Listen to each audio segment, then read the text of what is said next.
네, 안녕하십니까. 오늘은 4월 9일 일요일 주님부활 대축일입니다. 주님부활 대축일 가해 1독서는 사도행전 10장입니다. 사도행전 10장. 베드로가 고넬리우스 집에서 한 설교 내용입니다. 설교. 베드로의 일곱 번째 설교. 일곱 번째가 여섯 번째인가. 네. 그 다음에 시편은 118편. 집 짓는 이들이 내버린 돌 모퉁이의 머릿돌이 되었네. 118편.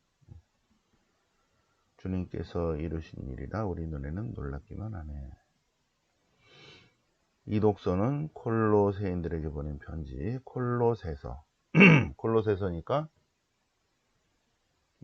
테살로니가 1서, 갈라티아서, 고린도 1서, 필리피서, 필레몬서, 고린도 2서, 로마서가 아니죠. 그죠? 콜로새서는 7개 안 들어가잖아. 테살로니가 1서, 갈라티아서, 고린도 1서, 필리피서, 필레몬서, 고린도 2서, 로마서. 여기 안 들어가죠. 그러니까는 바오로 사도가 직접 안 썼다. 너무 심각하게 볼 필요 없다. 그냥 그러려니 하고 초대교회 공동체 회람이거나 그러고 보시면 됩니다. 오늘 복음은 요한복음 20장. 요한복음 20장 맨 마지막 부분이죠. 요한복음 20장 21장이 부록이고 자, 그래서 빈 무덤에 관한 내용입니다. 무덤이 비었다. 빈 무덤을 보고 예수님께 사랑하신 제자는 믿었다. 보고 믿었다. 자, 빈 무덤 보시겠습니다. 성경 본문 보시겠습니다. 사도행전 10장. 사도행전 10장. 코르넬리우스가 환시를 봅니다. 코르넬리우스는 로마의 군인이죠. 이탈리아 부대 군인의 백인대장입니다. 백인대장은 육군 100명의 부하를 거느린 육군 장교, 로마 군대 장교입니다. 중대장쯤 됩니다. 카이사리에 있어요. 카이사리아에 코르넬리우스라는 사람이 있는데 환시 중에 주님의 천사가 나타나서 야포로 사람을 보내서 베드로라는 사람이 있는데 베드로라는 시몬을 데려오는데 그는 무도장이 시몬의 집에 있다. 그래서 이번 이스라엘 성지순례 때 무도장이 시몬의 집에 갔었죠. 그죠? 여기가 가죽을 이렇게 해서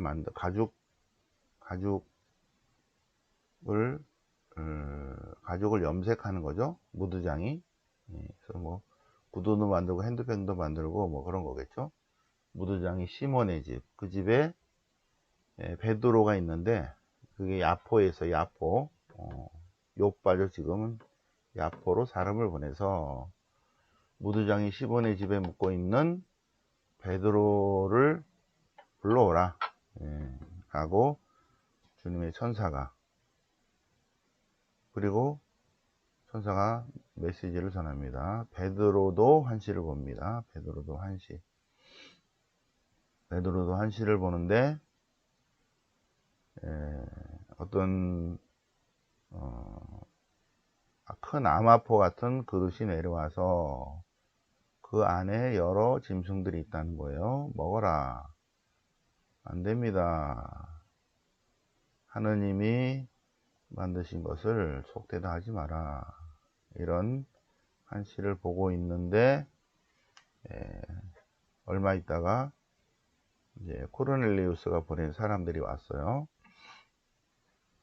여기 베드로라는 분이 계십니까? 있는데 들어오시오. 아니 이제 베드로가 이렇게 환시를 봅니다. 그래서 사람이 왔어요. 그래서 우리 코르넬리우스 백인대장이 선생님을 집으로 모셔다가 말씀을 들으라는 지시를 손살에게 받았다고 오시랍니다. 그러니까 베드로도 아니 나도 지금 한시를 받았는데 곧 가겠습니다. 다음날 갑시다. 그래서 다음날 가이사랴로 갔더니 사람들이 많이 모였다는 거죠. 네. 그래서 어떻게 이런 일이 있었습니까? 그러니까 이러저러하다. 그러자 베드로가 코르넬리우스 집에서 설교를 하는데, 네, 베드로의 6번째 설교입니다. 6번째. 6번부터 있죠? 6번. 네. 사도행전 10장이니까 베드로가 쭉 이제 얘기합니다. 하느님께서 예수 그리스도를 통해서, 예수 그리스도 곧 만민의 주님을 통해서 복음을 전하시고 이스라엘 백성들에게 말씀을 전했습니다. 그리고 세례자 요한이 선거로 나타나서 여러 가지 하느님 메시지를 전했습니다. 여러분들이 다 알지 않습니까? 하느님께서 나자렛 예수님과 함께 나자렛 예수님께 성령과 힘을 부어 주셔서, 그래서 예수님께서 두루 다니시며 좋은 일을 하시고 악마의 짓는 이들을 모두 고쳐주셨습니다. 왜냐하면 하나님이 함께 하셨기 때문입니다. 그런데 여러분도 알다시피 그 예수님을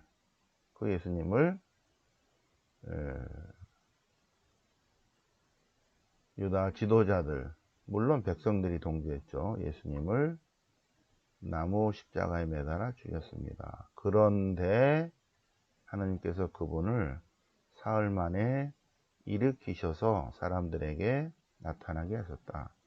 모든 사람들에게 나타나는 것이 아니라 하나님께서 미리 선택하신 사람들에게 나타나게 하셨다. 우리가 그 증인들이다. 그분께서는 우리와 함께 먹고 마셨다. 40일 동안 50일째 40일 동안 나타나셨고 이제 50일째 성령이 내리셨다. 그분께서는 하느님께서 당신을 산이들과 죽은 이들의 심판관으로 임명하셨다는 것을 백성들에게 선포하라, 증언하라 공부하셨다. 그래서 그분을 믿는 사람 누구나 영생을 얻는다. 죄를 용서받고 영생을 얻는다. 라는 게 코르넬리우스 집에서 행한 설교 내용입니다. 오늘 독서는 코르넬리우스 집에서 행한 설교 내용입니다. 베드로의 6번째 설교. 네. 그래서 소문 들어서 아시다시피 만민의 주님인 예수 그리스도를 통해서 하느님께서 복음, 기쁜 소식을 전하셨는데, 근데 하느님께서 성령과 힘을 주셔서 많은 일들을 하셨다. 여러분들이 알다시피 기적을 행하시고 또 좋은 말씀을 해주시고, 그런데 유다 지도자들이 그분을 예수님을 매달아 죽였다. 근데 하나님께서 그분을 사흘 만에 다시 일으키셔서 사람들에게 나타나게 하셨다. 아무에게나 나타난 것이 아니라 증인으로 미리 선택하신 증언자들에게 증언하라고 나타나셨고, 그래서 부활을 체험한 사람들은 그분과 함께 먹고 마시고 했다. 그분이 하느님이시라는 것을 뜻이 확신하게 되었다. 그래서 예수 그리스도를 믿는 이들의 공동체를 만들고 있는 중이다. 여러분도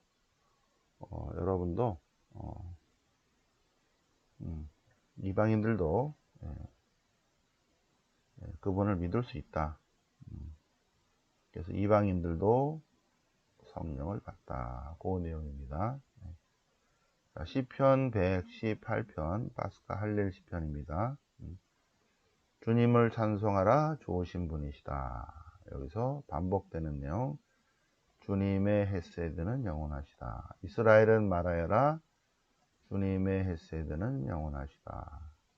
아론의 집안은 말하여라. 주님의 헤세드는 영원하시다. 주님의 사랑은 영원하시다예요. 주님의 사랑은 영원하시다. 주님을 경외하는 이들은 말하여라.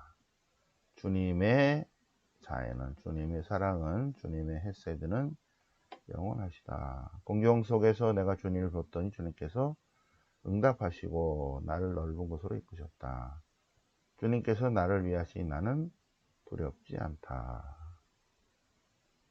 22절 집 짓는 자들이 내버린 돌, 그 돌이 모퉁이의 머릿돌이 되었다. 주님께서 하신 일이라 우리 노래는 놀랍기만 하다. 놀랍기만 하다. 이날은 주님께서 마련하신 날, 이날을 기뻐하여 즐거워하자. 네, 시편 118편. 주님께 감사하라. 그 좋으신 분을. 쭉 나오죠, 그죠? 네, 이것도 한번 부활 기념으로 한번 쭉 한번 말씀 노트에 적어 보시기 바랍니다. 집 짓는 자들이 내버린 22절 집 짓는 자들이 내버린 모퉁이 머릿돌이 주님께서 이루신 유혹 우리들이 놀랍지만 보이나이다. 이날은 주님께서 마련하신 날, 이날을 기뻐하여 충돌을 주자. 한번 118편 말씀 노트에 옮겨보세요. 콜로새서 3장. 그러므로 여러분은 그리스도와 함께 다시 살아났으니 천상 것을 추구하십시오. 거기에는 예수님께서 하느님의 오른편에 앉아 계십니다. 예수님이 계십니다. 천상 것을 생각하고 땅에 있는 것은 생각하지 마십시오. 여러분은 예수님 안에서 이미 죽었고 우리의 생명은 예수님과 함께 하느님 안에 있습니다. 우리의 생명은 그리스도와 함께 하느님 안에 있습니다. 주님께서 나타나실 때 우리도 그분과 함께 영광 속에 나타날 것입니다. 자, 그러니 옛 인간을 벗어버리고 새 인간을 입읍시다. 새 인간은 하나님께서 창조하신 원래 모습입니다. 그리스도만이 모든 것이고 모든 것 안에 계십니다. 그리스도는 모든 이의 모든 것입니다. 자, 그리고 매사에 감사하는 사람이 되십시오. 감사하는 마음으로 새벽에 일찍 일어나서 새벽 공부를 하고 시편과 찬미가 영가를 불러드리고 뭘 하든지 예수님의 이름을 하면서 하나님께 감사드리십시오. 그죠? 뭐 좋은 내용은 다 이렇게 모아놨어요. 그죠? 바울 사도가 쓴 게 아니라 일단은 초대교회 공동체 회람이라고 그랬죠. 콜로새인들에게 보낸 편지. 자, 오늘 복음은 요한복음 20장입니다. 요한복음 20장. 맨 마지막 부분 21장이 부록이고 20장이 이렇게 길어요. 20장 부활하시다. 부활하시다. 주간 첫날 이른 아침 아직 어두울 때 마리아 막달레나가 무덤에 가서 보니 무덤을 막았던 돌이 이미 치워져 있어요. 빈 무덤이 됐습니다. 가서 보니까 무덤이 비었더라. 그래서 마리아 막달레나가 시몬 베드로와 예수께 사랑하신 제자에게 막 뛰어가서 누가 주님을 무덤에서 꺼내갔습니다. 무덤이 비었는데 무덤이 뚜껑이 열렸는데 사람이 없어요. 그분의 시신이 없어요. 그래서 막 뛰어갔습니다. 근데 베드로하고 다른 제자가 막 뛰어갔는데 베드로는 나이가 좀 들었고 좀 늦게 두 사람이 달렸는데 예수님께 사랑하시는 제자가 좀 젊어서 더 빨리 갔어요. 근데 무덤에 안 들어갔습니다. 그래서 이제 이렇게 몸을 굽혀 보기만 했어요. 그리고 시몬 베드로가 나중에 이제 뒤따라와서 베드로가 먼저 이제 무덤 안으로 들어갔습니다. 베드로가 와서 무덤 안으로 들어가. 베드로가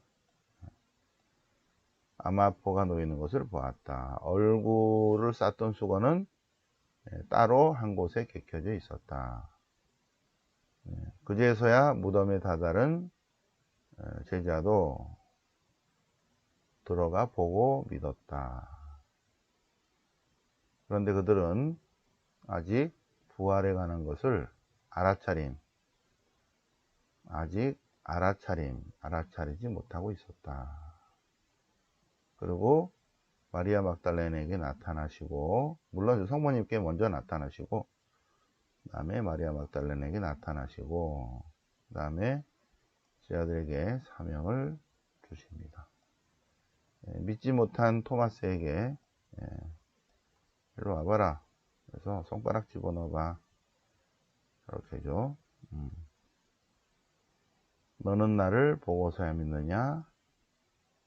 안 보고 믿는 사람이 복되다. 우리는 부활의 현장을 보지 않았지만 우리는 주님의 부활을 믿습니다. 우리는 이쪽에 속한 거죠. 복된 자죠. 예수님께서는 이 책에 기록되지 않은 많은 표징도 제자들 앞에서 일으키셨다.